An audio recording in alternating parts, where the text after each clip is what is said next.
tackling the homeless crisis front and center in the LA mayoral race. LA Mayor Karen Bass just announced a new Measure ULA package, while mayoral candidate LA City Councilmember Nithya Raman revealed her strategy. And Councilmember Raman joins us now live in studio. Good morning, and we know you're busy, so thank you so much for making time for us. Thank you so much for having me. It's always a pleasure to be here. All right. Well, first of all, we want to ask you about this. You released your plans to address the city's homeless crisis. Yes. Please share the key points to your plan and explain to us how your approach differs from what we've heard in the past. Yeah, so the plan really has three major elements. We need more shelter in LA. LA only has a third of the shelter beds that we need for our total homeless population, but right now we are spending way too much per shelter bed. The Inside Safe program costs an average of $85,000 a year per motel room, and the statistics show that people are spending up to a year in those, an average of a year in those beds. This is an extraordinary cost when we have interventions that are a third of the cost that have better outcomes for people who are living on the street. So I want to expand investment in shelter. I want to make sure that there is a real clear point of accountability in the city.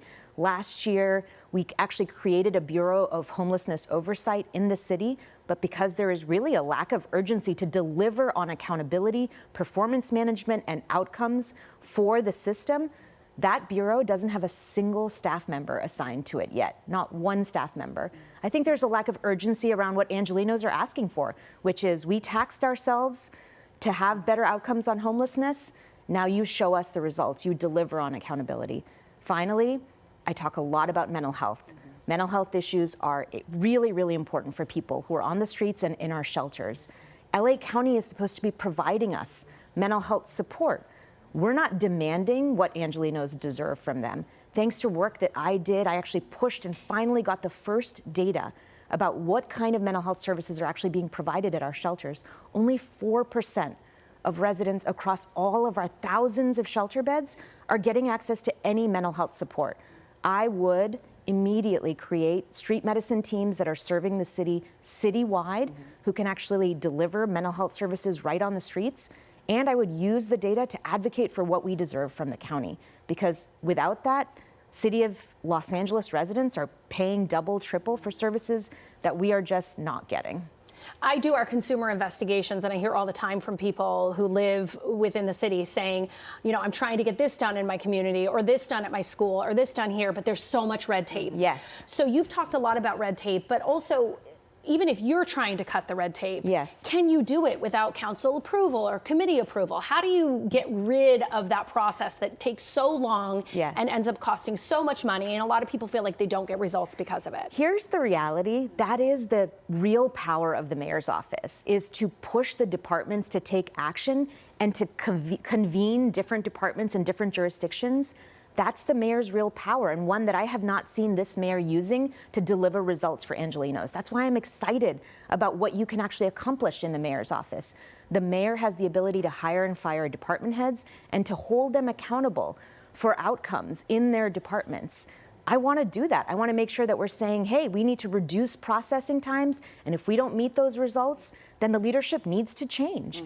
And when we do meet those goals, we can actually lift up city staff, reward them for good performance on issues like housing permitting or on homelessness. We need to talk between departments and also between jurisdictions, whether it's city, county, and other agencies.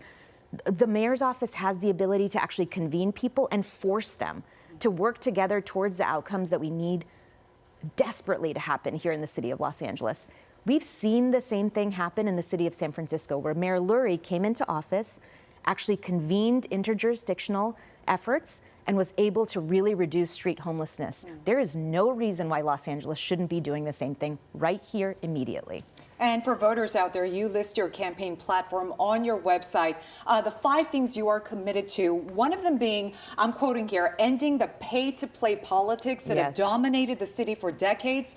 Are there specific instances of pay-to-play deals you're referencing that you've seen over the years of being on the city council? Yeah, you know, City Hall is such a strange place. Often it feels like we're making decisions that are really benefiting a small number of constituents. It's those players that are willing to fund elections, that are paying for PACs, that are actually funding campaigns. I look at, for example, the decision to expand the convention center last year. We made this decision, a multi-billion-dollar investment from the city of Los Angeles that we decided to move forward with. I voted against it. I spoke out against it. We decided to move forward with that just months after we had a $1 billion budget deficit in the city, and we cut every city service down to the bone. That's why a street light takes a year to fix here. Just months later, we approved an expansion to the convention center. Why?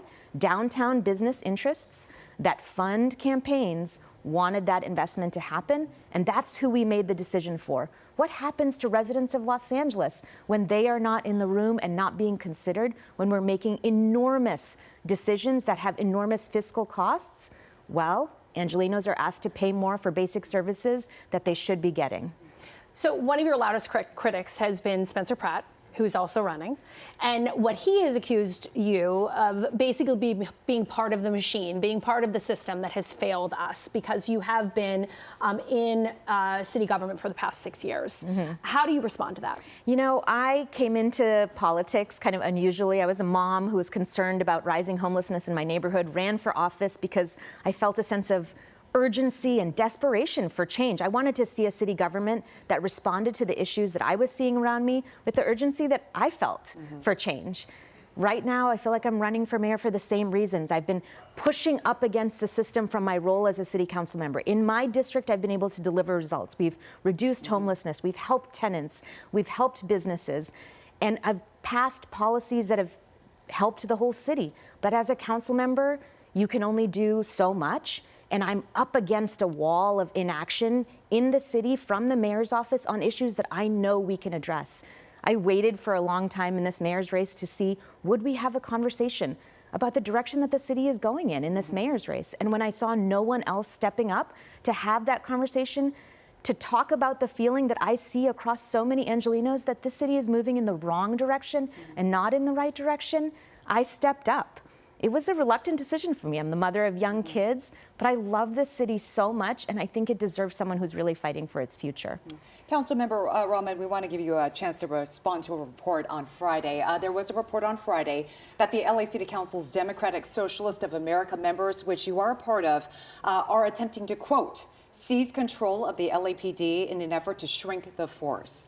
Would you like to respond to that report and share your vision for the LAPD? Sure. I mean, I've talked about, wanting to maintain the size of our police force right now. I've talked about ensuring that we have greater accountability from our police force. I also talked about pushing for making sure that we have a holistic public safety response, one that really delivers on safety outcomes. Right now for Angelenos, I hear over and over again, 911 call times are long. People are waiting on hold. And even when they call for help, PD is not coming. We need to build out a system that can really be responsive to the needs of residents. California Post is, pushing a right-wing agenda here in the city. They're doing the same thing that the New York Post is doing, and they're trying to create salacious headlines. I would say that my efforts on the LAPD are really about making sure that we're delivering on accountability. I think even anybody who has called for help would agree that the LAPD needs to do better to be responsive to the needs of constituents. And that's exactly the work that I've been doing on the City Council. All right, Councilmember Nithya Raman, thanks so much for joining us.